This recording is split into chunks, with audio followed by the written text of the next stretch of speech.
ಈ ಕಾರ್ಯಕ್ರಮದ ಪ್ರಾಯೋಜಕರು ಜೈನ್ ಇರಿಗೇಷನ್ ಸಿಸ್ಟಮ್ಸ್ ಲಿಮಿಟೆಡ್, ಜಾಗತಿಕ ತುಂತುರು ಮತ್ತು ಹನಿ ನೀರಾವರಿ ಉಪಕರಣಗಳ ಉತ್ಪಾದಕರು, ಬೇಸಾಯ ತಂತ್ರಜ್ಞಾನ ನಿರೂಪಕರು ಹಾಗೂ ರೋಗರಹಿತ ಟಿಶ್ಯೂ ಕಲ್ಚರ್ ಗಿಡಗಳು, ಕ್ಯಾಡ್ಬರೀಸ್, ಕೋಕೋ ಬೆಳೆಸಿ ಅಧಿಕ ಆದಾಯ ಗಳಿಸಿ, ಹಾಗೂ ಸ್ಟಿಲ್ ಇಂಡಿಯಾ, ಸ್ಟಿಲ್ ಉಪಕರಣಗಳು ತನ್ನಿ ಪರಿವರ್ತನೆ. ವೀಕ್ಷಕರೇ ನಮಸ್ಕಾರ. ಇವತ್ತಿನ ಕೃಷಿ ಋಷಿಯ ಅಂಗಳದಲ್ಲಿನ ಕಾರ್ಯಕ್ರಮಕ್ಕೆ ತಮಗೆ ಸ್ವಾಗತ. ವೀಕ್ಷಕರೇ, ಕಳೆದ ಕಂತಿನಲ್ಲಿ ಶ್ರೀ ರಾಚೇಶ್ವರ್ ಪ್ರಸಾದ್ ಮಠಪತಿ ಅವರು ಈ ಪಾಲಿಹೌಸ್ನಲ್ಲಿ ನಾವು ಏಕೆ ವೀಳ್ಯದೆಲೆನ ಬೆಳಿಬೇಕು ಅನ್ನೋದರ ಕುರಿತು ಸಾಕಷ್ಟು ಮಾಹಿತಿಗಳನ್ನು ನೀಡಿದರು. ಅದರ ಮುಂದುವರೆದ ಭಾಗವಾದ ಇವತ್ತಿನ ಕಂತಿನಲ್ಲಿ ಪಾಲಿಹೌಸ್ನಲ್ಲಿ ನಾವು ವೀಳ್ಯದೆಲೆ ಬೆಳಿಬೇಕಾದ್ರೆ ಹೇಗೆ ಒಂದು ಸಸಿಗಳ ಆಯ್ಕೆ ಮಾಡಬೇಕು, ಅದರಲ್ಲಿ ಅನುಸರಿಸಬೇಕಾದ ಬೇಸಾಯ ಕ್ರಮಗಳು ಹೇಗೆ, ಅದರಲ್ಲಿ ಬರುವಂಥ ರೋಗ ಕೀಟಗಳು ಸಮಸ್ಯೆ ಹೇಗೆ, ಅದನ್ನು ಯಾವ ರೀತಿ ನಿವಾರಣೆ ಮಾಡಬೇಕು, ಅದಲ್ಲದೆ ಇದಕ್ಕೆ ಯಾವ ರೀತಿಯ ಒಂದು ಗೊಬ್ಬರವನ್ನು ಕೊಡಬೇಕು ಅನ್ನೋದರ ಕುರಿತು ಈ ಎಲ್ಲ ಮಾಹಿತಿಗಳನ್ನು ಅವರಿಂದ ಕೇಳಿ ತಿಳಿದುಕೊಂಡು ಬರೋಣ ಬನ್ನಿ. ಸರಿ, ಒಂದು ಪ್ಲಾಂಟೇಶನ್ ನೀವು ಮಾಡಬೇಕಾದ್ರೆ ಈಗ ಬ್ಯಾಂಬುಗಳನ್ನು ಏನೋ ನಡ್ತೀರಾ ಸರ್, ನೀವು ಹೇಳಿದ್ರಿ ಇದು ಒಂದು 14 ಫೀಟ್ ಇದೆ ಅಂತೇಳಿ, ಇದಕ್ಕೆ ಸಪೋರ್ಟಿಂಗ್ ಏನಾದರೂ ಕೊಡ್ತೀರಾ? ಹೌದು ಸರ್, ಕೊಡಲೇಬೇಕು ಸರ್. ನಾವು ಈಗ ಬಂಬು ನೆಡುವಾಗ ನಾವು ಮಧ್ಯದಲ್ಲಿ GI ಪೈಪು ಅಥವಾ ಈ ಥರ ರಾಡ್ ಆಗ್ಬೇಕು ಸರ್. ಇಲ್ಲಿದೆ ಅಲ್ಲ, ಸೊ ನಾವು ಈಗ ಡಿಸ್ಟೆನ್ಸ್ ಮೇಲೆ ಡಿಪೆಂಡ್, ಅಂದರೆ ಎಲ್ಲ ಪಾಲಿಹೌಸು ಸೇಮ್ ಡಿಸ್ಟೆನ್ಸ್ ಇರಲ್ಲ. ಓಕೆ, ನಮ್ಮದು ಇದು ಆಲ್ಮೋಸ್ಟ್ ಒಂದು 200 ಫೀಟ್ ಇದೆ. ನಾವು 200 ಫೀಟಲ್ಲಿ ಏನು ಮಾಡಿದ್ವಿ ಅಂದರೆ 100 ಫೀಟಿಗೆ ಎರಡು ನಾವು ರಾಡ್ ಹಾಕಿದ್ವಿ. ಓಕೆ, ರಾಡನ್ನು ನಾವು ಕೆಳಗಡೆ ಹಾಕಿ ಅದಕ್ಕೆ ನಾವು ಇದು ಕಾಂಕ್ರೀಟ್ ಹಾಕಿದ್ದೀವಿ, ಅಂದರೆ ಈಗ ಸಪೋರ್ಟಿಗೆ. ಹೌದು, ಫಿಕ್ಸ್ ಇರುತ್ತೆ. ಸೊ ಬಂಬುನ ಇದೇ ಲೈನಲ್ಲಿ ಹಾಕ್ಕೊಂಡು ನಾವು ಜೆ ವೈರ್ ಕಟ್ಬಿಡ್ತೀವಿ, ಅಲ್ಲಿಂದ ಆ ಎಂಡಿಂದ ಹಿಡ್ಕೊಂಡು ಈ ಎಂಡಿಂದ, ಅಂದರೆ ಜೆ. ಈಗ ನಾವು ಏನಾಗುತ್ತೆ ಸರ್ ಅಂದರೆ ಫಸ್ಟ್ 6 ಮಂತ್ ನಿಮ್ಗೇನು ಪ್ರಾಬ್ಲಮ್ ಆಗಲ್ಲ. ಒಂದು ಸರ್ತಿ ಬೆಳೆ ಮೇಲ್ಗಡೆ ಹೋಯ್ತಂದ್ರೆ ಅದು ವೇಟ್ ಆಗುತ್ತೆ, ವೇಟ್ ಆಗಿ ಬಂಬು ಬೀಳೋ ಚಾನ್ಸಸ್ ಇದೆ. ನಮ್ದು ಆಗಿತ್ತು ಇನಿಷಿಯಲಿ. ಓಕೆ, ಬೀಳೋ ಚಾನ್ಸಸ್ ಇದೆ. ಒಂದು ಸರ್ತಿ ಬಂಬು ಒಂದು ಬೀಳಲ್ಲ ಸರ್, ಪೂರ್ತಿ ಲೈನೇ ಬಿದ್ದು ಬಿಡುತ್ತೆ. ಬಿದ್ದರೆ ಪೂರ್ತಿ ಲೈನ್ ಬೀಳುತ್ತೆ. ಈ ಲೈನ್ ಬಿದ್ದರೆ ಅದು ವೀಕ್ ಇತ್ತಂದ್ರೆ ಅದು ಲೈನ್ ಬೀಳುತ್ತೆ, ಸಪೋರ್ಟ್ ಇಲ್ಲ ಅಂದ್ರೆ. ಸೊ ಈ ಥರ ಸಪೋರ್ಟ್ ಇದ್ರೆ ಏನಾಗುತ್ತೆ ಸರ್, ಜೆ ವೈರು ನಾವು ಇದಕ್ಕೆ ಕಟ್ತೀವಿ ಮತ್ತು ಈ ರಾಡಿಗೆ ಹಾಕ್ತೀವಿ. ಸೊ ನೀವು ಎಷ್ಟೇ ಹೊರಗಲಿಂದ ಏರ್ ಸ್ವಲ್ಪ ಬರುತ್ತೆ, ಅದನ್ನು ವೇಟ್ ಆದ್ರೂ ಬೀಳಲ್ಲ. ಮುಖ್ಯವಾಗಿ ಅದನ್ನ ಏನಿದೆ ಜೆ ವೈರ್ ಹಾಕಿ ಫುಲ್ ಟೈಟ್ ಆಗ್ಬೇಕು ಸರ್. ಈ ತರ ಅಲ್ಗಾಡಿದ್ರು ಅಲ್ಗಾಡ್ಬಾರ್ದು, ಅಷ್ಟು ಟೈಟ್ ಆಗಿ ನೀಟಾಗಿ ಮಾಡಿದ್ರೆ ಆರಾಮಾಗಿ 10 ವರ್ಷ ಬರುತ್ತೆ. ಯಾಕಂದ್ರೆ ನಾವು ಬಂಬು ಇಡುವಾಗ ಕೆಳಗಡೆ ಡಾಂಬರ್ ಹಚ್ಚಿರ್ತೀವಿ ಅದಕ್ಕೆ. ಸೊ ನೀವು ಅದು ಕೊಳೆಯಲ್ಲ ಸರ್, ಕಟ್ಟಿಗೆ ಕೊಳೆಯಲ್ಲ, ಅಷ್ಟು ಬೇಗನೂ ಕೊಳೆಯಲ್ಲ. ಓಕೆ ಸರ್, ಯಾಕಂದ್ರೆ ಬಂಬು ಅದು ಯಾವಾಗಲೂ ನೀರಾಗೆ ಇರುತ್ತೆ ಸರ್, ಆಲ್ಮೋಸ್ಟ್ ಮೊಯ್ಚರ್ ಅದ್ಕೊಂಡು.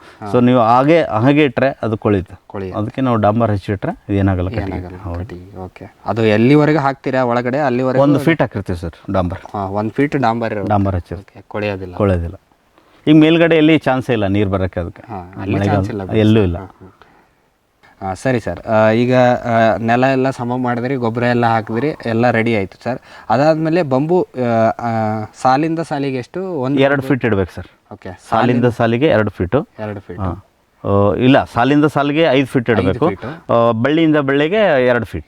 ಹೌದು ಸರ್. ಅರ್ಧ ಎಕರೆಯಲ್ಲಿ ಅಂತ ಬ್ಯಾಂಬುಗಳನ್ನ ನೀವು 2,000 ಕುಂದಿರ್ತೀವಿ. 2,000 ಕುಂದಿರ್ಸಿದ್ರೆ ಇಲ್ಲಿ ನಮ್ಮ ಹತ್ರ ಜಾಸ್ತಿ ಇದೆ. ಇದು ನಂದು 3,000 ಚಿಲ್ಲರೆ ಇದೆ. ಯಾಕಂದ್ರೆ ಅವಾಗ ನಮ್ಗೆ ಐಡಿಯಾ ಇದ್ದಿಲ್ಲ. ನಾವು ಏನ್ ಮಾಡಿದ್ವಿ ಮೊದಲು, ಸೊ ನಾವು ಮೊದಲು ಬಳ್ಳಿ ಹಾಕಿದ್ವಿ, ನಂತರ ಬಂಬ್ ಹಾಕಿದ್ವಿ. ಹಾಗಾಗಿ ನಿಮ್ದು ಎಕ್ಸ್ಪೆರಿಮೆಂಟ್ ಅಲ್ಲ ಸರ್? ಎಕ್ಸ್ಪೆರಿಮೆಂಟ್, ನಾನು ಯಾರು ಇದನ್ನು ಹೋಗಿಲ್ಲ. ಅಂದ್ರೆ ನೀವು ಫಸ್ಟ್ ಟೈಮ್ ತಂದು ಹಾಕಿದಾಗ ಯಾರ್ದು ಗೈಡ್ ಇರ್ಲಾರ್ದೆ, ಈಗ ಅವ್ರು ಓಪನ್ ಅಲ್ಲಿ ಮಾಡೋರು ಎಲ್ಲರೂ ಹೇಳೋರು ಈ ತರ ಬರಂಗಿಲ್ಲ, ಬೆಳೆ ಬರಲ್ಲ, ನೀವು ಲಾಸ್ ಹಾಕ್ತೀರಾ, ಇಷ್ಟೆಲ್ಲ ದುಡ್ಡು ಹಾಕ್ತೀರಾ ಅಂತ ಹೇಳಿ. ಸೊ ಆದ್ರೂ ನಾವು ಮಾಡಿದ್ವಿ. ಮತ್ತೊಂದು ನಾವು ತಪ್ಪು ಏನ್ ಮಾಡಿದ್ವಿ ಅಂದ್ರೆ, ನಾವು ಫೆಬ್ರವರಿಯಲ್ಲಿ ಪ್ಲಾಂಟೇಶನ್ ಮಾಡಿದ್ವಿ. ಎಲೆ ಬೆಳೆ ಫೆಬ್ರವರಿಯಲ್ಲಿ ಮಾಡಲೇಬಾರ್ದು ಸರ್, ಸೆಪ್ಟೆಂಬರ್ ಲಾಸ್ಟ್, ಜೂನಿಂದ ಹಿಡ್ಕೊಂಡು ಸೆಪ್ಟೆಂಬರ್ ಅಲ್ಲಿ ಮಾಡಬೇಕು, ಅದ್ರೊಳಗಡೆ ಮಾಡಬೇಕು. ಯಾಕಂದ್ರೆ ಈ ತರ ಬೇರೆ ಇರುತ್ತಲ್ಲ ಸರ್, ಇದೇನು ಬೇರೆ ಇದೆಲ್ಲ, ಅದು ಜೂನಿಂದ ಚೆನ್ನಾಗಿ ಬರುತ್ತೆ. ಜೂನಿಂದ ಚೆನ್ನಾಗಿ ಬರುತ್ತೆ. ಸೊ ಸೆಪ್ಟೆಂಬರ್ವರೆಗೆ ಚೆನ್ನಾಗಿರುತ್ತೆ. ಅದು ಇಮಿಡಿಯೇಟ್ ಆಗಿ ನಾವು ಹತ್ಕೊಂಡ್ಬಿಡುತ್ತೆ ಗಿಡ. ಅದು ಒಂದು ನೋಡಿರತ್ತಲ್ಲ, ನೋಡಿಂದ ಅಡ್ವಾಂಟೇಜಸ್ ರೂಟ್ಸ್ ಏನು ಬರ್ತವೆ ಅವು. ಈಗ ಸೆಪ್ಟೆಂಬರ್ ಆದ ನಂತರ ಮೆಲ್ಲಗೆ ಬಿಸಿಲು ಜಾಸ್ತಿ ಆಗುತ್ತೆ. ಸೊ ನಾವು ಪ್ಲಾಂಟೇಶನ್ 10-10ವರೆಗೂ ಬಿಸಿಲು ಇನ್ನೂ ಜಾಸ್ತಿ ಆಗುತ್ತೆ. ಸೊ ನಿಮ್ಗೊಂದು 50% ಡ್ಯಾಮೇಜ್ ಆಗೋ ಚಾನ್ಸಸ್ ಇದೆ. ನಮ್ದು ಹಾಗೆ ಆಯಿತು. ನಾವು ಫೆಬ್ರವರಿಯಲ್ಲಿ ಮಾಡಿದ್ವಿ. ನಮ್ಮೊಬ್ಬ ಹಾರ್ಟಿಕಲ್ಚರ್ ಆಫೀಸರ್, ಇಲ್ಲ ಸರ್ ಪಾಲಿಹೌಸಲ್ಲಿ ಯಾವಾಗ ಬೇಕಾದ್ರೂ ಮಾಡ್ಬೋದು ಅಂತ ಹೇಳಿದ್ರು. ಅವ್ರ ಮಾತು ಕೇಳ್ಕೊಂಡು ನಾವು ಮಾಡಿದ್ವಿ. ಬಟ್ 50% ಹೋಯ್ತು, ಅಗೇನ್ ಪ್ಲಾಂಟೇಶನ್ ಮಾಡಿದ್ವಿ. ಸೊ ಈ ಥರ ನಮ್ಮದು ಫಸ್ಟ್ ಈಲ್ಡ್ ಬರಲಿಕ್ಕೆ 6 ಮಂತ್ ಆಯಿತು. ಈಗ ಅವ್ರು ಮಾಡಿದಾರಲ್ಲ, ಫಸ್ಟ್ ಈಲ್ಡ್ ಬರಲಿಕ್ಕೆ 3 ಮಂತ್ಸಲ್ಲಿ ಬಂದಿದೆ. ಹೌದು, ಬಂದಿದೆ. ಅವ್ರಿಗೆ ಹೇಳಿದೆ ನಾನು 3 ಮಂತ್ಸಲ್ಲಿ 100% ಬರುತ್ತೆ ಅಂತ. ಹಾಗಾಗಿ ಮೇನ್ ಸೀಸನ್ ಏನಿದ್ರು ಜೂನಿಂದ ಸೆಪ್ಟೆಂಬರ್ ಒಳಗೆ ಪ್ಲಾಂಟೇಶನ್ ಮಾಡಬೇಕು. ಹೌದು, ಸರಿ ಸರ್. ಈಗ ಅರ್ಧ ಎಕರೆಯಲ್ಲಿ 2,000 ಬಂಬುಗಳು ಕೂಡ್ತಾವೆ. ನೀವು ಹೇಳಿದ್ರಿ 5 ಫೀಟು 2 ಫೀಟ್. ಅದಾದಮೇಲೆ ಸರ್ ಬಳ್ಳಿ ನಾಟಿ ಮಾಡೋದು ಹೇಗೆ ಸರ್? ಬೆಳ್ಳಿ ನಾಟಿ ಮಾಡ್ಬೇಕಂದ್ರೆ ಈಗ ಬಂಬು ಇರುತ್ತಲ್ಲ ಸರ್, ಒಂದು ಬಂಬಿಗೆ 2 ನಾಟಿ ಮಾಡ್ತೀವಿ ನಾವು ಬೆಳೆ. ಯಾಕಂದ್ರೆ ಒಂದು ಡ್ಯಾಮೇಜ್ ಒಂದು ಮಾಡ್ಬೋದು ಬಟ್ ರಿಸ್ಕ್ ಯಾಕೆ ಅಂತ ಇಷ್ಟೆಲ್ಲ ಖರ್ಚು ಮಾಡಿ ಒಂದು 5 ರೂಪಾಯಿ 6 ರೂಪಾಯಿ ಒಂದು ಬೆಳ್ಳಿಗೆ ಹೋಗುತ್ತೆ, ಹೌದಲ್ಲ? ಸೊ ನಾವು ಮತ್ತೆ ಅಗೇನ್ ಅದು ಹತ್ಕೋವರೆಗೂ ನಿಂತು ಮತ್ತೆ ಪ್ಲಾಂಟೇಶನ್ ಮಾಡೋದು ಬೇಡ ಅಂತೇಳಿ 2 ಮಾಡಿರ್ತೀವಿ. ಸೊ ಅದರಲ್ಲಿ 2 ಬಂದರೆ 2 ಕಟ್ಬಿಡ್ತೀವಿ, ಇಲ್ಲ ಒಂದು ಬಂದರೆ ಒಂದಂತೂ ಇರುತ್ತೆ ಒಂದು ಡ್ಯಾಮೇಜ್ ಆದರೆ. ಯಾಕಂದ್ರೆ ಒಂದು 20-30% ಹೋಗುತ್ತೆ ಸರ್. ಯಾಕೆ ನೆಲದ ಪ್ರಾಬ್ಲಮ್ ಆಯಿತು, ನೀರು ಜಾಸ್ತಿ ಆದರೂ ಹೋಗುತ್ತೆ, ನೀರು ಕಡಿಮೆ ಆದರೂ ಹೋಗುತ್ತೆ. ಹಂಗಾಗಿ ಒಂದು ಬಂಬುಗೆ ಯಾಕಂದರೆ ನಾವು ಬೆಳ್ಳಿ ಹಚ್ತೀವಲ್ಲ ಸರ್, ಅದಕ್ಕೆ ರೂಟ್ ಇರಲ್ಲ. ಈಗ ನಾವು ಪ್ಲಾಂಟ್ಸ್ ತಂದರೆ ಏನಾಗುತ್ತೆ, ಸೀಡ್ಲಿಂಗ್ ತಂದರೆ ಅದಕ್ಕೆ ಬೇರೆ ಇರುತ್ತೆ, ಸೊ ಇಮಿಡಿಯೇಟ್ ಆಗಿ ಇದು ಹತ್ಕೊಂಡ್ಬಿಡುತ್ತೆ. ಇದು ಹಾಗಾಗಲ್ಲ, ಅದನ್ನು ರೂಟ್ ರೆಡಿ ಮಾಡಿಕೊಂಡು ಅದು ಹತ್ಕೋಬೇಕು. ಓಕೆ, ಹಂಗಾಗಿ ಕಟಿಂಗ್ಸ್ಗಳನ್ನು ನೀವು ಡೈರೆಕ್ಟಾಗಿ ನೆಲಕ್ಕೆ ಒಂದು ಬಂಬುಗೆ 2 ಇಡ್ತೀವಿ. ಹಿಂಗೆ ಅಪೋಸಿಟ್ ಡೈರೆಕ್ಷನಲ್ಲಿ ಹಾಕ್ಬಿಡ್ತೀವಿ. ಸರ್ ಈಗ ಸರ್ ನೀವೇನು ಒಂದು ಪ್ಲಾಂಟಿಂಗ್ ಮೆಟೀರಿಯಲ್ ತೊಗೊಂಬರ್ತೀರಲ್ಲ ಸರ್, ಅದು ಕಟಿಂಗ್ಸು, ಅದ್ರದ್ದು ಗುಣಲಕ್ಷಣ ಏನು ಸರ್? ಎಂಥ ಭಾಗದಿಂದ ಸೆಲೆಕ್ಟ್ ಮಾಡಿರ್ಬೇಕು? ನೀವೇ ಹೋಗಿ ತೊಗೊಂಬಂದಿರೋದ ಹೆಂಗೆ ಸರ್ ಇದು ನಾವು ಈಗ ಓಪನಲ್ಲಿ ಏನು ಮಾಡ್ತಾ ಇದ್ದಾರಲ್ಲ, ಸೊ ನಮಗೆ ಅವಾಗ ಎಕ್ಸ್ಪೀರಿಯನ್ಸ್ ಇದ್ದಿಲ್ಲ ಯಾವ ಥರ ಕಟಿಂಗ್ ಬೇಕು ಏನಂತೇಳಿ. ಸೊ ಅವರು ಯೂಸಲಿ ಎವ್ರಿ ಇಯರ್ ಮಾರ್ತಾರೆ ಅವರು ಕಟಿಂಗ್ಸನ್ನು. ಸೊ ಅವರಿಗೆ ಹೇಳಿದ್ವಿ ನಾವು, ನಮಗೆ ಅವಾಗ 4 ರೂಪಾಯಿಗೆ ಒಂದು ಬೆಳೆ ಬಿದ್ದಿತ್ತು, ಈಗಲೂ ಅದೇ ರೇಂಜ್ 1 ರೂಪಾಯಿ ಆ ಕಡೆ ಈ ಕಡೆ ಆಗುತ್ತೆ. ಸೊ ಅವರು ತಂದಿದ್ರು, ಅವಾಗ ನಾವೊಂದು 3000 ಬೇಕಂತೇಳಿ ನಾವು ಒಂದೊಂದೇ ಹಚ್ಚಿದ್ವಿ. ಬಟ್ ಅಗೇನ್ 2-3 ಸರ್ತಿ ಪ್ಲಾಂಟೇಶನ್ ಮಾಡ್ಕೊಂಡ್ವಿ. ಬಟ್ ಈಗ ನಾವು ಬೇರೆ ಯಾರಿಗೆ ಇದು ಮಾಡಿದರೆ ನಾವು 2 ಬಳ್ಳಿ ಹಚ್ಚಕ್ಕೆ ಹೇಳ್ತಾ ಇದ್ವಿ. ಹೌದು. ಓಕೆ, ಹಂಗಂದ್ರೆ ಅದು ಇದೇ ಅವರು ಕೊಟ್ಟಿದ್ದನ್ನೇ ನೀವು ತಂದಿದ್ವಿ. ಯೂಸಲಿ ಪ್ರೆಫರ್ ಟಾಪಲ್ಲಿ ಏನು ಬಂದಿರುತ್ತಲ್ಲ ಅದರಲ್ಲೇ, ಈಗ ನಾವು ಅದು ಬೆಳೆ ಇದೆ, ಆ ಬೆಳೆಯಲ್ಲಿ ಅಲ್ಲಿ ಯಾವ್ದು ಚೆನ್ನಾಗಿದೆ ರೂಟ್ಸ್ ಅದಕ್ಕೆ ಚೆನ್ನಾಗಿ ಬಂದಿರುತ್ತಲ್ಲ ಅದನ್ನು ಕಟ್ ಮಾಡ್ತೀವಿ. ಯೂಸಲಿ ಎಷ್ಟಿರುತ್ತೆ ಅಂದರೆ 1 ರಿಂದ 1.5 ಫೀಟ್ ಇರುತ್ತೆ. ಓಕೆ, 1.5 ಫೀಟ್ ಅಷ್ಟು ಬಳ್ಳಿ ಇರುತ್ತೆ. ಅದೊಂದು 50% ಮಣ್ಣಲ್ಲಿ ಇರಬೇಕು, 50% ಮೇಲ್ಗಡೆ ಹಾಕಿ ನಾಟಿ ಮಾಡಬೇಕು. ಬುಡ ಏನಿರುತ್ತಲ್ಲ ಕೆಳಗಿನ ಸೈಡ್ ಅದು ಮಣ್ಣಲ್ಲಿ ಇರಬೇಕು, ಮೇಲ್ಗಡೆದು ಹೊರಗಡೆ ಇರಬೇಕು. ಸರಿ ಸರ್.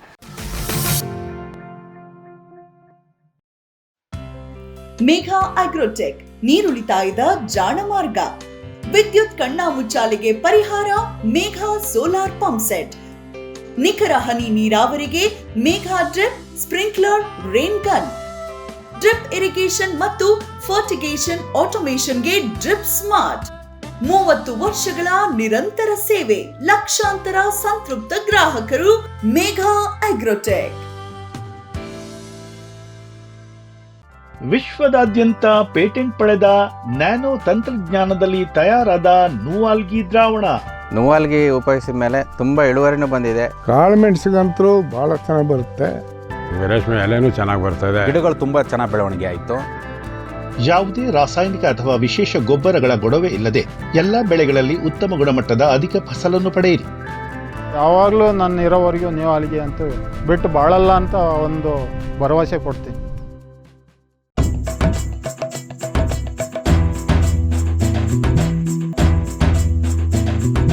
ಕೃಷಿ ಪ್ರಗತಿ ಸಾಕಾರವಾಯಿತು, ಸ್ಟಿಲ್ ತಂತ್ರಜ್ಞಾನದಿ ಸಾಧ್ಯವಾಯಿತು, ಬದಲಾವಣೆಗೆ ಕಾಲ ಕೂಡಿ ಬಂತು. ಸ್ಟಿಲ್ ಉಪಕರಣಗಳು ತನ್ನಿ ಪರಿವರ್ತನೆ.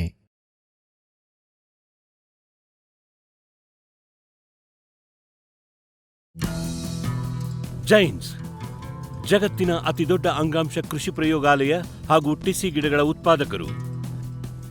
ಸಮೃದ್ಧ ಇಳುವರಿಗೆ ಜೈನ್ ಜೀನೇನ್, ಯಾಲಕ್ಕಿ, ನೇಂದ್ರನ್ ಹಾಗೂ ಕೆಂಪು ಬಾಳೆ ಸಸಿಗಳು, ದಾಳಿಂಬೆ, ಭಗವತಳಿಯ ರೋಗಮುಕ್ತ ಸಸಿಗಳು, ಲಕ್ನೋ 49 ಪೇರಳೆ, ಸ್ಟ್ರಾಬೆರಿ ಇತ್ಯಾದಿ ಗಿಡಗಳು ಯೋಗ್ಯ ಬೆಲೆಯಲ್ಲಿ. ಅಂಗಾಂಶ ಕೃಷಿಯ ಜಾಗತಿಕ ಬ್ರ್ಯಾಂಡ್ ಜೈನ್. ಫ್ಯೂಚರ್ ಬಯೋಟೆಕ್ ಸಾವಯವ ಕೃಷಿಯ ವೇಗವರ್ಧಕ. ಪೋಷಕಾಂಶ ಪೂರೈಕೆಗೆ ಎನ್ಪಿಕೆ ಕಲ್ಚರ್, ವ್ಯಾಮ್, ಪಿಎಸ್ಪಿ ಮತ್ತು ಕೆಎಂಬಿ.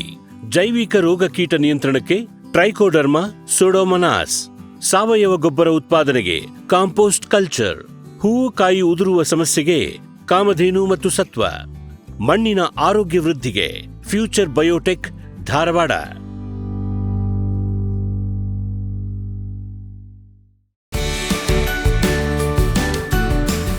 ಎಲ್ಸಾಲ್ ತಂದಿದೆ ಜಾಗತಿಕ ಗುಣಮಟ್ಟದ ನಿಖರ ನೀರಾವರಿ ಮತ್ತು ಫರ್ಟಿಗೇಷನ್ ಆಟೋಮೇಷನ್ ತಂತ್ರಜ್ಞಾನ. ಕೃಷಿ ಕಾರ್ಮಿಕರ ಕೊರತೆ, ದುಬಾರಿ ಕೂಲಿ ಮತ್ತು ಅನಿಯಮಿತ ವಿದ್ಯುತ್ ಪೂರೈಕೆಗೆ ಪರಿಹಾರ. ನಮ್ಮ 12 ವರ್ಷಗಳ ನಂಬಿಕಾರ್ಹ ಉಪಕರಣಗಳಿಂದ ಇದೀಗ ಕೃಷಿ ನೀರಾವರಿ ನಿಮ್ಮ ಬೆರಳ ತುದಿಯಲ್ಲಿ. ಗೆಲ್ಸಾಲ್.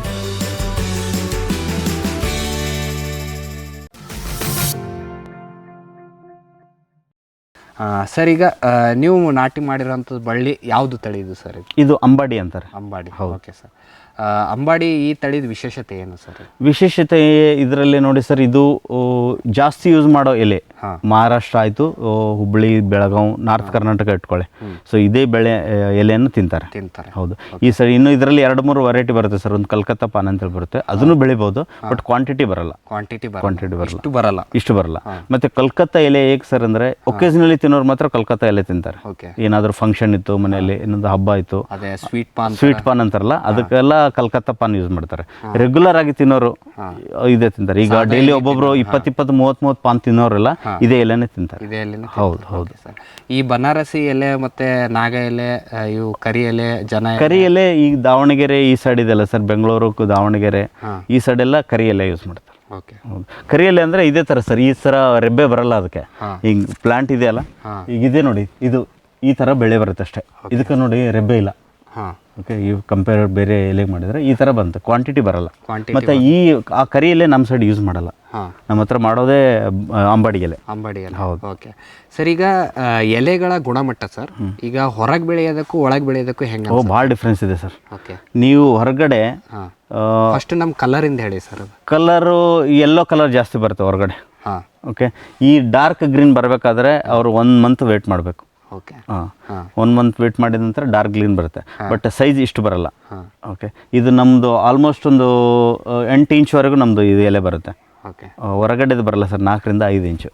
ಮಳೆಗಾಲದಲ್ಲಿ ಅಲ್ಲೂ ಬರುತ್ತೆ ಒಂದು 6-7 ಇಂಚ್ವರೆಗೂ, ಬಟ್ ಬೇಸಿಗೆಯಲ್ಲಿ ಬರಲ್ಲ, ಮತ್ತು ಚಳಿಗಾಲದಲ್ಲಿ ಬರಲ್ಲ. ನಮ್ಮ ಪಾಲಿ ಹೌಸಲ್ಲಿ ನೀವು 365 ಡೇಸ್ ಸೇಮ್ ಬರುತ್ತೆ. Okay sir. ಸರ್, ಈಗ ಸರಿ, ಇದೆಲ್ಲ ನಾಟಿ ಮಾಡಿದ್ರಿ, ಇದಾದ್ಮೇಲೆ ಡ್ರಿಪ್ ಅಂತೂ ಎಳೆದಿರ್ತೀವಿ. ಹೌದು, ಡ್ರಿಪ್ ನೀರು ಕೊಡೋದು ಹೆಂಗೆ ಸರ್? ಮಾಯಿಶ್ಚರ್ ನೋಡ್ಕೋತಾ ಇರ್ಬೇಕು, ತೇವಾಂಶ ಇರಬೇಕು. ತೇವಾಂಶ ನೋಡಿ ಇಷ್ಟು ದಿವಸಕ್ಕೆ ಅಂತ ಬಿಡ್ಬೇಕಂತ ಏನಿಲ್ಲ, ತೇವಾಂಶ ಇದ್ರೆ ಸಾಕು. ನೀರು ನಿಂದ್ರಲಾರ್ದಂಗೆ ನೋಡ್ಕೋಬೇಕು ಅಷ್ಟೇ, ಯಾಕಂದ್ರೆ ಬೆಳೆ ಏನಾಗುತ್ತೆ ಸರ್, ಒಣಗು ಇದೋಗ್ಬಿಡುತ್ತೆ, ಡ್ಯಾಮೇಜ್ ಆಗುತ್ತೆ. ಸರ್, ಈಗ ಇದರಲ್ಲಿ ಗೊಬ್ಬರಗಳ ನಿರ್ವಹಣೆ ಯಾವ ರೀತಿ ಮಾಡ್ತೀರಾ ಸರ್? ಗೊಬ್ಬರ ನಾವು ಹೇಳ್ತಾ ಇದ್ದೀವಿ, ಇದರಲ್ಲಿ ನಾವು ತಿಪ್ಪಿ ಗೊಬ್ಬರ ಬಿಟ್ಟರೆ ಬೇರೆ ಏನು ಯೂಸ್ ಮಾಡಲ್ಲ. ಸೊ ತಿಂಗಳ ಒಂದ್ಸರ್ತಿ ನಾವು ಜೀವಾಮೃತ ಕೊಡ್ತಾ ಇರ್ತೀವಿ. ಆ್ಯಕ್ಚುಲಿ 15 ಡೇಸ್ ಒಂದ್ಸರ್ತಿ ಕೊಟ್ಟರೆ ಒಳ್ಳೆಯದು ಜೀವಾಮೃತ, ಬಟ್ ಗೊತ್ತಲ್ಲ, ಇದು ಲೇಬರ್ ಸಿಗಲ್ಲ, ನಾವೇ ಎಲ್ಲ ಮಾಡ್ಬೇಕಂದ್ರೆ ಆಗಲ್ಲ. ಬಟ್ ಜೀವಾಮೃತ ಕೊಟ್ಟರೆ ಭಾಳ ಒಳ್ಳೆಯದು. ಹೌದು, ಒಳ್ಳೆ ರಿಸಲ್ಟ್ ಇದೆ ಅದಕ್ಕೆ. ನಾನು ನೋಡಿದ್ದೀನಿ, ಜೀವಾಮೃತ ಕೊಟ್ಟರು ನೋಡಿದ್ದೀನಿ, ಭಾಳ ಚೆನ್ನಾಗಿ ರಿಸಲ್ಟ್ ಇದೆ. ಹಂಗಂದ್ರೆ ನೀವು ಒಟ್ಟಿನಲ್ಲಿ ರಸಗೊಬ್ಬರಗಳಂತೂ ಮುಟ್ಟದೆ ಎಲ್ಲಿ ತೋಟಕ್ಕೆ ಮುಟ್ಟಲ್ಲ ಸರ್, ಮುಟ್ಟಲ್ಲ. ರಸಗೊಬ್ಬರ ಮುಟ್ಟಲ್ಲ, ಏನಿದ್ರು ಕೊಟ್ಟಿಗೆ ಗೊಬ್ಬರ, ಜೀವಾಮೃತ ಅಷ್ಟೇ.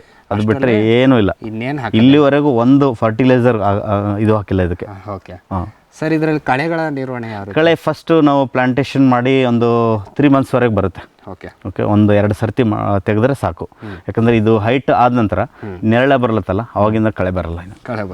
ಫಸ್ಟ್ ಒಂದು 2 ಟೈಮ್ಸ್ ಮಾತ್ರ ತೆಗಿಬೇಕು ಅಷ್ಟೇ. ಸರ್, ಇದರಲ್ಲಿ ರೋಗ ಕೀಟಗಳ ಸಮಸ್ಯೆ ಯಾವುದು ಜಾಸ್ತಿ? ರೋಗ ಕೀಟ ಯಾವುದು ಬರಲ್ಲ ಸರ್. ಇನಿಷಿಯಲಿ ಸ್ವಲ್ಪ ಹುಳ ಬರುತ್ತೆ. ನಾವು ಈಗ ತೊಗರಿ ಹೊಲದಲ್ಲಿ ಏನೋ ಇರುತ್ತಲ್ಲ, ಆ ಥರ ಹುಳ ಇರುತ್ತೆ. ನಾವು ಏನಾದರೂ ನೀಮ್ ಆಯಿಲು ಅಥವಾ ಜೀವಾಮೃತನ ಫಿಲ್ಟರ್ ಮಾಡಿಕೊಂಡು ಅಥವಾ ಮಣ್ಣಿಂದು ಇದು ಹೊಡಿಬೋದು.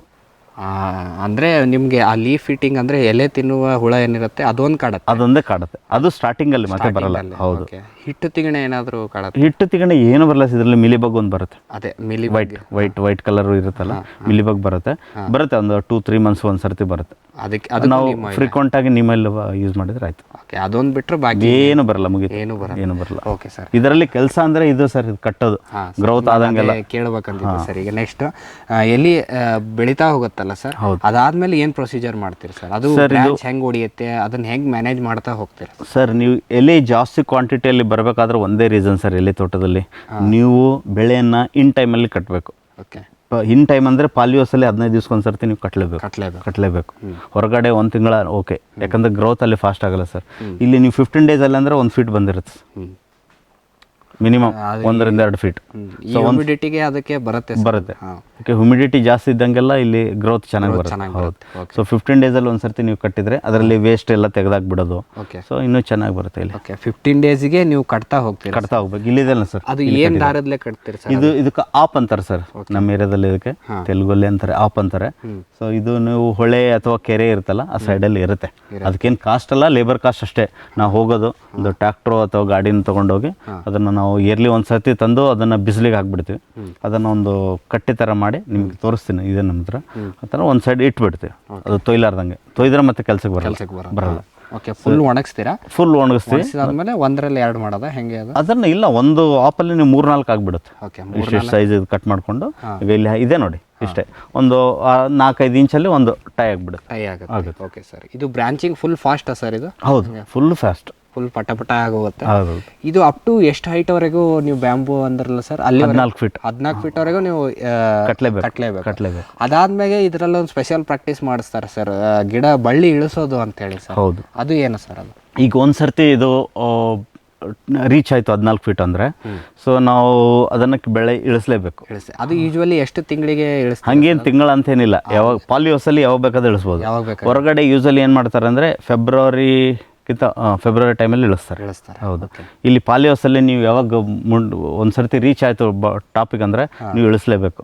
ಯಾಕಂದರೆ ಎಲೆ ಮುಂದೆ ಕ್ವಾಲಿಟಿ ಸರಿಯಾಗಿ ಬರಲ್ಲ, ಯಾಕಂದರೆ ಬಿಸಿಲು ಮೇಲ್ಗಡೆ ಇರುತ್ತಲ್ಲ ಸರ್, ಸೊ ಆ ಮೇಲ್ಗಡೆ ಎಲೆ ಎಲ್ಲ ಸ್ವಲ್ಪ ಇದಾಗ್ಬಿಡುತ್ತೆ, ಕಲರ್ ಬರುತ್ತೆ, ಕಲರ್ ಲೈಟ್ ಎಲ್ಲ ಆಗಿಬಿಡುತ್ತೆ. ಓಕೆ, ಅದು ಮೇಲ್ ಹೋದ್ 14 ಫೀಟಿಗೆ ಆದ ತಕ್ಷಣ ಒಂದು 15 ಡೇಸ್ ಒಂದು ಮಂತಲ್ಲಿ ಇಳಿಸ್ಬಿಡ್ಬೇಕು. ಓಕೆ, ಇಳಿಸಿದಾದ್ಮೇಲೆ ಅವ್ರು ಏನು ಮಾಡ್ತಾರೆ ಸರ್? ತೆಗ್ಗೊಡಿಬೇಕು. ಈಗ ನಾವು ಈ ಸರ್ತಿ ಈ ಸೈಡ್ ಹಾಕಿದ್ವಿ ಅಂತ ತಿಳ್ಕೊಳ್ಳಿ, ನೆಕ್ಸ್ಟ್ ಟೈಮ್ ಆ ಸೈಡ್ ಹಾಕ್ತೀವಿ. ಅಂದ್ರೆ ಈಗ ಬಳ್ಳಿ ಪಕ್ಕದಲ್ಲಿ ಹಿಂಗೆ ತೆಗ್ಗೊಡಿತೀವಿ ನಾವು. ಒಂದು 4 ಇಂಚು ಡೀಪ್, ಒಂದು 5-6 ಇಂಚು ಅಗಲ. ಅದನ್ನ ಬೆಳ್ಳಿನ ಈಗೇನು ಕಟ್ಟಿರ್ತೀವಲ್ಲ ಸರ್, ಇದನ್ನ ಬಿಡಿಸ್ಕೋಬೇಕು. ಓಕೆ, ಬಿಡಿಸ್ಕೊಂಡ ನಂತರ ಈ ಕೆಳಗಿನ ಎಲ್ಲ ನಾವು ತೆಗೆದುಬಿಡ್ತೀವಿ, ಯಾವುದು ಇಡಲ್ಲ, ಕೆಳಗಿನ ಎಲ್ಲ ತೆಗೆದುಬಿಡ್ತೀವಿ, ಕ್ಲೀನ್ ಮಾಡಿಸಿ. ಇಷ್ಟೇ ಒಂದು 2 ಅಥವಾ 3 ಫೀಟ್ ಮಾತ್ರ ಇಡ್ತೀವಿ. ಅದನ್ನು ನಾವು ಈಗ ಫೋಲ್ಡ್ ಮಾಡ್ತೀವಿ, ಅದನ್ನು ಈಗ ಏಟ್ ಆಕಾರದಲ್ಲಿ ಹಾಕಿ ಒಳಗಡೆ ಮಣ್ಣಲ್ಲಿಟ್ಟು ಮೇಲ್ಗಡೆ ಮಣ್ಣು ಹಾಕ್ಬಿಡ್ತೀವಿ. ಈಗ ಒಂದು 2 ಫೀಟ್ ಏನು ಉಳಿತಲ್ಲ ಅದು ಮಾತ್ರ ಇಲ್ಲಿ ಕಟ್ಕೋತೀವಿ, ಕಟ್ಟಿರ್ತೀವಿ. ಸೊ ಅದು ಮತ್ತೆ ಹಂಗೆ ಏನು ಗ್ರೋತ್ ಹಾಕೋದು, ಅದು ಮ್ಯಾಲಿಂದಂತೂ ಬೆಳೀತಾ ಇರುತ್ತೆ ಸರ್. ನೀವು ಮಣ್ಣಲ್ಲಿ ಏನು ಹಾಕಿದ್ರೆ ಅಲ್ಲಿಂದ ಚಿಗುರು ಬರುತ್ತೆ. ಈಗ ಇದೆಲ್ಲ ಬಂದಿರೋದು ಕೆಳಗಿಂದ ಸರ್ ಅದು. ಓಕೆ, ಅದರಲ್ಲಿ ಚೆನ್ನಾಗಿ ಬಂದರೆ ಅದನ್ನ ಇಡೋದು, ಇಲ್ಲಾಂದ್ರೆ ಕಿತ್ತಾಕ್ಬಿಡೋದು. ಓಕೆ, ಹಂಗಂದ್ರೆ ನಿಮಗೆ ಇಳಿಸಿದಾಗ ಒಂದ್ಸಲ ಇಳುವರಿ ಹೆಚ್ಚಾಗತ್ತಾ? ಇಲ್ಲ, ನಾವು ಜಾಸ್ತಿ ಇಡಕ್ಕೆ ಬರಲ್ಲ ಸರ್ ಇದಕ್ಕೆ. ನೀವು ಬೆಳ್ಳಿ ಜಾಸ್ತಿ ಕಟ್ಟಿದ್ರೆ ಎಲೆ ಕಡಿಮೆ ಆಗುತ್ತೆ. 2 ಅಥವಾ 3 ಬೆಳೆ ಮಾತ್ರ ಇಡಬೇಕು. ಓಕೆ, ಅದನ್ನು ಮೇಜರ್ ನೋಡ್ಕೋಬೇಕು. ಇಲ್ಲ, ಅವರೆಲ್ಲ ಎಕ್ಸ್ಪೀರಿಯನ್ಸ್ ಇರ್ತಾರೆ. ಬರ್ತದೆ ಅಂತೇಳಿ ಸುಮ್ಮನೆ ಕಟ್ಟಂಗಿಲ್ಲ, ನೋಡಿ ನಾವು ಕರೆಕ್ಟಾಗಿ ಕಟ್ಕೋತೋದ್ರೆ ಇದು ಸಾಲಲ್ಲ ಸರ್, ಬಂಬು ಸಾಲಲ್ಲ. ಹಂಗಾಗಿ 2-3 ಅಷ್ಟೇ ಕಟ್ಬೇಕು. ಯಾವ್ದು ಚೆನ್ನಾಗಿ ಬೆಳೆ ಇದೆಯಲ್ಲ ಅದನ್ನ ಮತ್ತೆ ಕಟ್ಬೇಕು ಅಷ್ಟೇ. ಬ್ರಾಂಚ್ ಅದಕ್ಕೆ ಜಾಸ್ತಿ ಇದೆ, ಅದನ್ನ ಕಟ್ಬಿಡು. Okay sir. ಭೂಮಿದೀಪ ಸಾರಜನಕ ರಂಜಕ ಒದಗಿಸುವ ಸೂಕ್ಷ್ಮಾಣುಜೀವಿ ಮಿಶ್ರಿತ ಸಮೃದ್ಧ ಸಾವಯವ ಎರೆಗೊಬ್ಬರ. ಕಾಳು ಮೆಣಸಿಗೆ ಟ್ರೈಕೋಡರ್ಮಾ ಸಂವರ್ಧಿತ ವಿಶೇಷ ಎರೆಗೊಬ್ಬರ. ಕುದುರೆ, ಹೇಸರಗತ್ತೆ, ಲದ್ದಿಯ ಅಧಿಕ ಪೌಷ್ಟಿಕಾಂಶದ ಅಶ್ವಸಾರ ಎರೆಗೊಬ್ಬರ. ಎನ್ಪಿಕೆ, ಲಘು ಮತ್ತು ಸೂಕ್ಷ್ಮ ಪೋಷಕಾಂಶಗಳು, ಸಸ್ಯ ಪ್ರಚೋದಕಗಳು ಹಾಗೂ ಹಾರ್ಮೋನುಗಳ ಆಗರ ಭೂಮಿದೀಪ ಎರೆಗೊಬ್ಬರ. ಕ್ಯಾಡ್ಬರಿ ಚಾಕೊಲೇಟಿನ ಮೂಲ ಅಂಶ ಕೋಕೋ. ನಿಮ್ಮ ಆದಾಯ ದ್ವಿಗುಣಕ್ಕೆ ಕೋಕೋ ಒಂದು ಉತ್ತಮ ಬೆಳೆ. ಅಂತರ ಬೆಳೆ, ಏಕ ಬೆಳೆಯಾಗಿ ಕರ್ನಾಟಕದೆಲ್ಲೆಡೆ ಕೋಕೋ ಬೆಳೆಯಬಹುದು. ಹೈಬ್ರಿಡ್ F1 ಗಿಡಗಳ ಪೂರೈಕೆ ಮತ್ತು ಕೋಕೋ ಬೀಜ ಖರೀದಿ ಕ್ಯಾಡ್ಬರಿಯಿಂದ. ಲಕ್ಷಾಂತರ ಎಕರೆ ಬೆಳೆ ವಿಸ್ತರಣೆಗೆ ಇದೇ ಅವಕಾಶ. ಈ ಸದಾವಕಾಶವನ್ನ ಸದ್ಬಳಕೆ ಮಾಡಿಕೊಳ್ಳಿ. ಕ್ಯಾಪ್ಸ್ಬರ್ ಅಗ್ರಿಸೈನ್ಸ್, ICAR ಕೃಷಿ ವಿಜ್ಞಾನ ಸಂಸ್ಥೆಗಳ ಸೂಕ್ಷ್ಮ ಪೋಷಕಾಂಶ ಮಿಶ್ರಣಗಳು. IISR ನ pepper special, ginger rich, cardamom special, IIHR ನ banana special, mango special, citrus special ಮತ್ತು ವೆಜಿಟೇಬಲ್ ಸ್ಪೆಷಲ್. ಪೊಟ್ಯಾಶ್ ಪೂರೈಕೆಗೆ NRCPಯ ಸೋನಾರ್, ರೋಗ ನಿಯಂತ್ರಣಕ್ಕೆ UHS ನ ಟ್ರೈಕೋ ಕವಚ್, ಉತ್ತಮ ಗುಣಮಟ್ಟದ ಸೀಬೆ ಬೆಳೆಗೆ ಗ್ವಾವಾ ಸ್ಪೆಷಲ್. 10 ವರ್ಷಗಳಿಂದ ರೈತರ ಸೇವೆಯಲ್ಲಿ ಕ್ಯಾಪ್ಸ್ಬರ್ಡ್. ಜೈನ್ ಇರಿಗೇಷನ್ ಸಿಸ್ಟಮ್ಸ್ ಲಿಮಿಟೆಡ್ ಭಾರತದ ಹನಿ ನೀರಾವರಿ ತಂತ್ರಜ್ಞಾನದ ಪ್ರಥಮ ಪ್ರವರ್ತಕ. ಜಗತ್ತಿನ ಅತಿ ದೊಡ್ಡ ಸ್ಪ್ರಿಂಕ್ಲರ್ಸ್ ಉತ್ಪಾದಕ ಕಂಪನಿ. ಸಂರಕ್ಷಿತ ಕೃಷಿಯಲ್ಲಿ ಹಸಿರು ಮನೆಗಾಗಿ ಮಿಸ್ಟರ್, ಫಾಗರ್, ಫ್ಯಾನ್ ಮತ್ತು ಪ್ಯಾಡ್ ಹಾಗೂ ನೆರಳು ಮನೆ. ಸ್ವಯಂ ಚಾಲಿತ ನೀರಾವರಿ ವ್ಯವಸ್ಥೆ ಮತ್ತು ರಸಾವರಿ ತಂತ್ರಜ್ಞಾನ. ಕೃಷಿಯಲ್ಲಿ ನೀರಿನ ಸಮರ್ಪಕ ಬಳಕೆ ಹಾಗೂ ಉಳಿತಾಯಕ್ಕೆ ಮತ್ತೊಂದು ಹೆಸರು ಜೈನ್. ಗ್ರೀನ್ ಪ್ಲಾಸ್ಟ್ ISI ಪ್ರಮಾಣೀಕೃತ ಪರಿಶುದ್ಧ HDPE ಜಿಯೋ ಮೆಂಬ್ರೇನ್ ಪಾಂಡ್ ಲೈನರ್ಗಳು. ಕೃಷಿ ಹೊಂಡ, ಕೆರೆ, ಕಾಲುವೆ, ಮೀನುಕೊಳ, ಸ್ಪಿರುಲಿನಾ ಹೊಂಡಗಳಿಗೆ ಬೇಕಾದ ಆಕಾರ ಮತ್ತು ವಿಸ್ತೀರ್ಣಗಳಲ್ಲಿ ಸರ್ಕಾರದ ಸಬ್ಸಿಡಿ ಯೋಜನೆಯಡಿ ಲಭ್ಯ.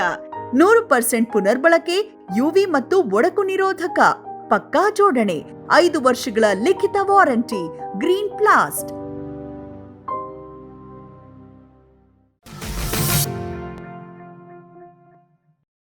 ಈಗ ಇದು ಮುಗೀತು ಸರ್. ಇದಾದಮೇಲೆ ಎಷ್ಟು ನೀವು ನಾಟಿ ಮಾಡಿದ ಎಷ್ಟು ಯೂಶ್ವಲಿ ಎಷ್ಟು ತಿಂಗಳಿಗೆ ಹಾರ್ವೆಸ್ಟಿಗೆ ಬರುತ್ತೆ ಸರ್? ಯಾಕಂದರೆ ನೀವು ಸ್ವಲ್ಪ ಪ್ರಾಬ್ಲಮ್ ಆಗಿರೋದ್ರಿಂದ ನ್ಯೂ ಪ್ಲಾಂಟೇಶನ್ 3 ತಿಂಗಳಿಗೆ ಬರುತ್ತೆ. 3 ತಿಂಗಳಿಗೆ ಬರುತ್ತೆ. Okay sir. ಸರ್ ಈಗ ಯೂಶ್ವಲಿ ಎಂಥ ಎಲೆಗಳನ್ನು ಅವರು ಕಟ್ ಮಾಡ್ತಾರೆ ಸರ್? ಓಕೆ, ಸೊ ಎಲೆಗಳು ಈಗ ನಾವು ಇವತ್ತು ಕಟ್ ಮಾಡಿದ್ದೇವೆ ಅಂದರೆ ಒಂದು ಎಲೆ ಬಂದಿರುತ್ತೆ. ಓಕೆ, ಅದು ಡಾರ್ಕ್ ಗ್ರೀನ್ ಕಲರ್ ಬಂದಿರಬೇಕು. ಓಕೆ, ಅದು ಟೈಮ್ ತೊಗೊಳುತ್ತೆ 15 to 20 ಡೇಸ್. ಓಕೆ, 100% ಅಲ್ಲಿ ಬಂದೇ ಬರುತ್ತೆ. 15 to 20 ಡೇಸ್. 15 ಡೇಸ್ ಕಟ್ ಮಾಡಿದ್ರೆ ಸ್ವಲ್ಪ ಎಳೆ ಇರುತ್ತೆ.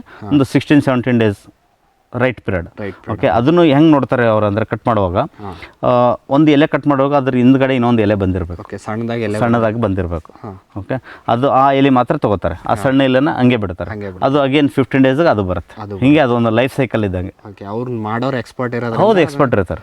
ಅವ್ರ ಕೈಗೆ ಅದು ಆಟೋಮೆಟಿಕ್ ಆಗಿ ಬಂದ್ಬಿಡುತ್ತೆ. ಓಕೆ, ಅವ್ರ ಹಿಂಗೆ ಕಟ್ ಮಾಡ್ದಂಗೆ ಸರ್ ಒಂದು ಕೈಯಲ್ಲಿ ಎಷ್ಟು ಕುಂದಿರ್ಸ್ಕೊಂತಾರೆ ಸರ್? ಈಗ ಅಲ್ಲಿ ಅಗೇನ್ ಒಂದೊಂದು ಏರಿಯಾದಲ್ಲಿ ಒಂದೊಂದು ಥರ ಇದೆ ಸರ್.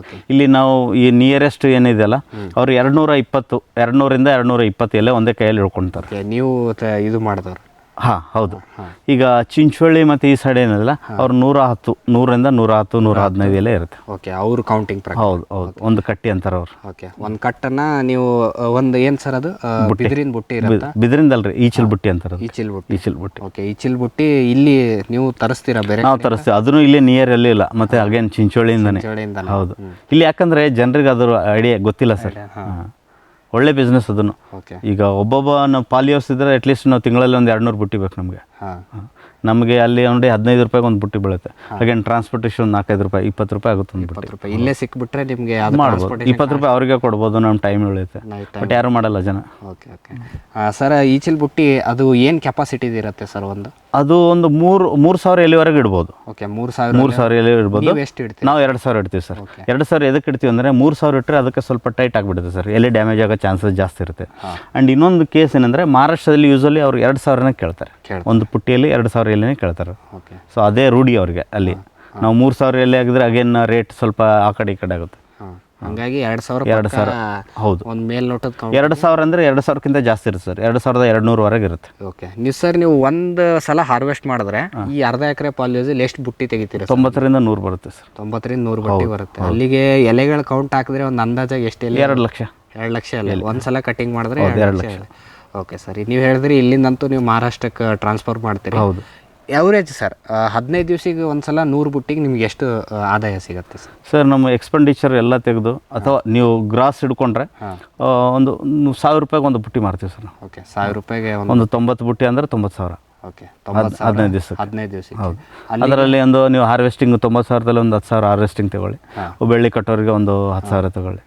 ಓಕೆ, ಮತ್ತು ಅವ್ರ ಕಮಿಷನ್ ಒಂದು 10% ಇರುತ್ತೆ ಅಲ್ಲಿ. ಅದೊಂದು 10,000 ತಗೊಳ್ಳಿ. ಸೊ ಅಲ್ಲಿಗೆ ಒಂದು 50 ಇಟ್ಕೊಳ್ಳಿ. 50ರಿಂದ 60,000 ಎಲ್ಲಿ ಹೋಗಿಲ್ಲ. ಓಕೆ, 15 ದಿವಸ ಅಲ್ಲಿಗೆ ತಿಂಗಳಿಗೆ ಆರಾಮಾಗಿ 1 ಲಕ್ಷ. ಒಬ್ಬ ಗೌರ್ಮೆಂಟ್ ಒಂದು 20 ಗುಂಟೆ ಎಲ್ಲಿ ತೋಟ ಇದ್ರೆ ನಾವು ಪ್ರಾಪರ್ ಆಗಿ ಮಾಡಿದ್ರೆ 1 ಲಕ್ಷ ಎಲ್ಲಿ ಹೋಗಿಲ್ಲ. ಓಕೆ ಸರ್, ಈಗ ಪಾಲಿಯೋದು ಓಕೆ ಸರ್, ನೀವು ಸಬ್ಸಿಡಿಯಲ್ಲಿ ತಗೊಂತೀರಾ ಎಲ್ಲ 18ರಿಂದ 19 ಲಕ್ಷ ಖರ್ಚಾಗಿದೆ ಅಂತ ಇಟ್ಕೊಳ್ಳೋಣ. ಹೌದು, ಪಾಲಿಯೋಸ್ ಬಿಡೋಣ. ಇದು ಅದು ಇನಿಷಿಯಲ್ ಕಾಸ್ಟ್ ಆಗುತ್ತೆ ಸರ್. ಇದು ಆಮೇಲೆ ನಮ್ಮ ಪಾಲಿಯೋಸ್ ಬೇಡ ಅಂದ್ರು ಅದ್ರ ಇಕ್ವಿಪ್ಮೆಂಟ್ ಮಾರಿ ಇದ್ರ ದುಡ್ಡು ರಿಕವರಿ ಮಾಡ್ಬೋದಾ? ಮಾರ್ಬೋದು ಸರ್. ಈಗ ಮೊದಲು ಯಾರು ಡಿಮ್ಯಾಂಡ್ ಇದ್ದಿಲ್ಲ, ಈಗ ಸಿಕ್ಕಾಪಟ್ಟೆ ಡಿಮ್ಯಾಂಡ್ ಇದೆ. ನೀವು ಸೆಕೆಂಡ್ ಹ್ಯಾಂಡ್ ನೀವು ಖಾಲಿ ಮಟೀರಿಯಲ್ ಮಾಡಿದ್ರೆ ಒಂದು 6-7 ಲಕ್ಷಕ್ಕೆ ಹೋಗುತ್ತೆ ಅದು. ಓಕೆ, ಅಲ್ಲಿಗೆ ಈಗ ಪ್ಲಾಂಟಿಂಗ್ ಮಟೀರಿಯಲ್ ಈ ಬಂಬು ಹಾಕಿರೋದು ಎಲ್ಲ ಎಕ್ಸ್ಪೆಂಡಿಚರ್ ಎಷ್ಟಾಗ್ಬೋದು ಸರ್? ಡ್ರಿಪ್ ಲೈನ್ ಎಳೆದಿದ್ದೆಲ್ಲ ಸ್ಟಾರ್ಟಿಂಗ್ ಡ್ರಿಪ್ ಲೈನ್ ಹಾಫ್ ಎಕರೆಗೆ ಒಂದು 15,000 ಆಗುತ್ತೆ. 15,000. ಹೌದಾ? ಬಂಬಿಗೆ ಒಂದು ನಮ್ಮ ಪ್ರಕಾರ 1 ಲಕ್ಷ ಬೇಕೀಗ. ಓಕೆ, 1 ಲಕ್ಷ ಬೇಕು. ಯಾಕಂದರೆ 50 ರೂಪಾಯಿ ಇದೆ ಸರ್ ಆಲ್ಮೋಸ್ಟ್. 2,000 ಇಲ್ಲಾಂದ್ರೆ 5-2 1 ಲಕ್ಷ ಅದಕ್ಕೆ ಬೇಕು. ಪ್ಲಾಂಟಿಂಗ್ ಮಟೀರಿಯಲ್ ಒಂದು 4,000 ಅಂದರೆ ಅದೊಂದು 25-30,000. ಸೊ ಎಲ್ಲ ಸೇರಿ ಒಂದು 1.5 ಲಕ್ಷ 2 ಲಕ್ಷದ 1.5 ಲಕ್ಷದಲ್ಲಿ ಆಗ್ಬಿಡುತ್ತೆ ಪ್ಲಾಂಟೇಶನ್. ಹತ್ತಿರ ನಾವು 2 ಲಕ್ಷ ಹಿಡಿಯೋಣ. ಹೌದು, 2 ಲಕ್ಷ. ಅರ್ಧ ಎಕರೆ ಪಾಲಿಯೋಸ್ 2 ಲಕ್ಷ ಮಾಡಿದ್ರೆ ನಮಗೆ 3 ತಿಂಗಳಿಗೆ ಬೆಳೆ ಬಂದರೆ ಅಲ್ಲಿಂದ ಒಂದು 4 ಕಟ್ಟಿಂಗ್. 4 ಕಟ್ಟಿಂಗಿಗೆ ಆಲ್ಮೋಸ್ಟ್ 4ರಿಂದ ನೀವು 3 ತಿಂಗಳಿಗೆ ಇಷ್ಟು ಬುಟ್ಟಿ ಬರಲ್ಲ ಸರ್, ಯಾಕಂದರೆ ತೋಟ ಸೈಜ್ ಕಡಿಮೆ ಇರುತ್ತೆ. ಓಕೆ, ಒಂದು 2 ಫೀಟ್ ಆಗಿರುತ್ತೆ ಅಷ್ಟೇ, ಎಲೆ ಕಡಿಮೆ ಬರುತ್ತೆ. ನಿಮಗೆ ಬ್ರೇಕ್ ಇವನ್ ಆಗಬೇಕಂದ್ರೆ 1 ಇಯರ್ ಬೇಕು. 1 ಇಯರ್ 1 ಇಯರಿಗೆ ಬ್ರೇಕ್ ಇವನ್ ಆಗುತ್ತೆ. ಇದು ಎಲ್ಲಿವರೆಗೆ ಬರುತ್ತೆ ಸರ್ ಬಳ್ಳಿ? ನೀವು 10 ವರ್ಷ ಬೇಕಾದ್ರೆ ಇಡ್ಬೋದು. 10 ವರ್ಷ ಬೇಕಾದ್ರೆ ಇದನ್ನೇ ಮೇಂಟೈನ್ ಮಾಡ್ಬೋದು. 1 ವರ್ಷ ಬ್ರೇಕ್ ಇವನ್ ಮಾಡ್ಕೊಂಡ್ರೆ 9 ವರ್ಷ ನಿಮ್ಗೆ ಆರಾಮಾಗಿ ಇದರಿಂದ ಆದಾಯನೇ ಏನು ಮಂತ್ಲಿ ಎಕ್ಸ್ಪೆಂಡಿಚರ್ ತೆಗೆಯೋದು ಇಷ್ಟ. ಒಂದು ಎಕ್ಸ್ಪೆಂಡಿಚರ್ ಏನು ಬರುತ್ತೆ ಅಂದರೆ, ಯೂಸಲಿ ಮಾರ್ಚ್ ಏಪ್ರಿಲಲ್ಲಿ ಸುಳಿಗಾಳಿ ಅಂತ ಹೇಳಿ ಬೀಳುತ್ತಲ್ಲ ಸರ್, ಗಾಳಿ ಜಾಸ್ತಿ ಇರುತ್ತೆ. ಆ ಟೈಮಲ್ಲಿ ಸ್ವಲ್ಪ ಪ್ಲಾಸ್ಟಿಕ್ ಹರಿಯೋ ಚಾನ್ಸಸ್ ಇರುತ್ತೆ. ಓಕೆ, ಹೋಗುತ್ತೆ ಯೂಸಲಿ ಒಂದು 2 ಇಯರ್ಸ್ ಆದ ನಂತರ 3 ಇಯರ್ಸ್ ಆದ ನಂತರ. ಅಷ್ಟು ಹೋಗಲ್ಲ, ಯಾವಳ್ಳೆ ಡ್ಯಾಮೇಜ್ ಆಗುತ್ತಲ್ಲ ಅದನ್ನು ಮಾಡ್ಬೋದು. ಒಂದು 10-20 ಸಾವಿರ ರೂಪಾಯಿ ಖರ್ಚು ಬರುತ್ತೆ. ಓಕೆ, ಅದನ್ನು ಬಿಟ್ಟರೆ ಬಾಕಿ ಮಾಡ್ಬೋದು. Okay sir. ಸರ್, ನೀವು ಇಷ್ಟೊತ್ತು ನಮಗೆ ಈ ವೀಳ್ಯದೆಲೆಯ ಕುರಿತು ಸಾಕಷ್ಟು ಮಾಹಿತಿಗಳನ್ನು ನೀಡಿದ್ರಿ ಸರ್. ಇದನ್ನು ಯಾವ ರೀತಿ ಈ ಭಾಗದಲ್ಲಿ ಮೊದಲನೇ ಬಾರಿ ನೀವು ಬೆಳೆದ್ರಿ, ಇದರ ಮಾರ್ಕೆಟ್ ಸರ್ವೆ ಹೇಗೆ ಮಾಡಬೇಕು, ಯಾವುದೇ ಬೆಳೆ ಆಗಲಿ ಒಂದು ಮಾರ್ಕೆಟ್ ಸರ್ವೆ ಅನ್ನೋದು ಯಾವ ರೀತಿ ಮಾಡಬೇಕು, ಮತ್ತು ಇಂಥ ಭಾಗದಲ್ಲಿ ಹಿಂಗೂ ಮಾಡಿ ಈ ರೀತಿ ಒಂದು ಆದಾಯವನ್ನು ಗಳಿಸ್ಬೋದು ಅನ್ನೋದ್ರ ಕುರಿತು ಸಾಕಷ್ಟು ಮಾಹಿತಿಗಳನ್ನು ನಮ್ಮ ರೈತರಿಗೆ ನೀಡಿದ್ರು ಸರ್. ಹಾಗಾಗಿ ನಮ್ಮ ರೈತರ ವತಿಯಿಂದ ಹಾಗೂ ನಮ್ಮ ವಾಹಿನಿಯ ವತಿಯಿಂದ ತಮಗೆ ತುಂಬ ಹೃದಯದ ಧನ್ಯವಾದಗಳು. ನಮಸ್ಕಾರ. ವೀಕ್ಷಕರೇ, ಇಷ್ಟೊತ್ತು ನಮಗೆ ಶ್ರೀ ರಾಚೇಶ್ವರ್ ಪ್ರಸಾದ್ ಮಠಪತಿ ಅವರು ಈ ವೀಳ್ಯದೆಲೆ ಬೇಸಾಯ ಕ್ರಮಗಳ ಕುರಿತು ಸಾಕಷ್ಟು ಮಾಹಿತಿಗಳನ್ನು ನೀಡಿದರು. ಅದಲ್ಲದೆ ಇದರಲ್ಲಿ ಒಂದು ಆರ್ಥಿಕತೆ ಯಾವ ರೀತಿ, ಮಾರುಕಟ್ಟೆ ಹೇಗೆ, ಎಲ್ಲಿ ಮಾಡ್ತೀನಿ ಅನ್ನೋದ್ರ ಕುರಿತು ಸಾಕಷ್ಟು ಮಾಹಿತಿಗಳನ್ನು ನೀಡಿದರು. ಹಾಗಾಗಿ ಇಷ್ಟೊತ್ತು ಮಾಹಿತಿ ಕೊಟ್ಟಿದ್ದಕ್ಕೆ ಅವರಿಗೆ ಧನ್ಯವಾದಗಳನ್ನು ತಿಳಿಸುತ್ತಾ, ಇವತ್ತಿನ ಕೃಷಿ ಋಷಿಯ ಅಂಗಳದಲ್ಲಿನ ಒಂದು ಕಾರ್ಯಕ್ರಮದಿಂದ ತಮಗೆ ಒಂದು ಉಪಯುಕ್ತ ಮಾಹಿತಿ ದೊರಕಿತು ಅಂತ ಭಾವಿಸ್ತಾ ಇವತ್ತಿನ ಕಾರ್ಯಕ್ರಮವನ್ನು ಮುಗಿಸ್ತಾ ಇದ್ದೀವಿ. ನಮಸ್ಕಾರಗಳು. ಈ ಕಾರ್ಯಕ್ರಮದ ಪ್ರಾಯೋಜಕರು ಜೈನ್ ಇರಿಗೇಷನ್ ಸಿಸ್ಟಮ್ಸ್ ಲಿಮಿಟೆಡ್, ಜಾಗತಿಕ ತುಂತುರು ಮತ್ತು ಹನಿ ನೀರಾವರಿ ಉಪಕರಣಗಳ ಉತ್ಪಾದಕರು, ಬೇಸಾಯ ತಂತ್ರಜ್ಞಾನ ನಿರೂಪಕರು ಹಾಗೂ ರೋಗರಹಿತ ಟಿಶ್ಯೂ ಕಲ್ಚರ್ ಗಿಡಗಳು, ಕ್ಯಾಡ್ಬರೀಸ್, ಕೋಕೋ ಬೆಳೆಸಿ ಅಧಿಕ ಆದಾಯ ಗಳಿಸಿ, ಹಾಗೂ ಸ್ಟಿಲ್ ಇಂಡಿಯಾ, ಸ್ಟಿಲ್ ಉಪಕರಣಗಳು ತನ್ನಿ ಪರಿವರ್ತನೆ.